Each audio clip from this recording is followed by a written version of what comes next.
हल्दीघाटी के मैदानों पर राजपूत और मुगल सेनाएं स्टील और वीरता के तूफान में भिड़ती हैं। उनके भाग्य खून से सनी धरती पर आपस में जुड़े हुए हैं। राणा प्रताप चेतक पर सवार होकर युद्ध में कूद पड़े। उनका भाला मुगल लहर के खिलाफ एक चुनौती थी। उसकी दहाड़ युद्ध के मैदान में गूंजती है।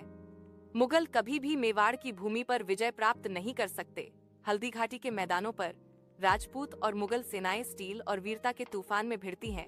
उनके भाग्य खून से सनी धरती पर आपस में जुड़े हुए हैं। राणा प्रताप चेतक पर सवार होकर युद्ध में कूद पड़े।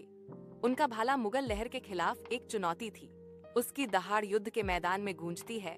मुगल कभी भी मेवाड़ की भूमि पर विजय प्राप्त नहीं कर सकते।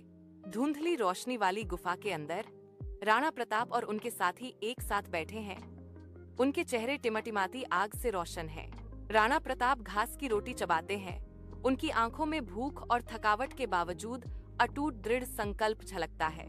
जब तक मेरे शरीर में जान है, मैं मेवाड़ की स्वतंत्रता के लिए लड़ता रहूंगा, राणा प्रताप घोषणा करते हैं। राणा प्रताप चित्तौड़ किले को घूरते हैं, जो अब मुगल कब्जे के तहत एक गंभीर सिलहूट है, जिसके पत्थर रोते हुए लग रहे हैं। हवा उसके चारों ओर घूमती है, सूखी पृथ्वी की गंध लिए हुए, जैसे उसका चेहरा दुख और तीव्र दृढ़ संकल्प से भर जाता है।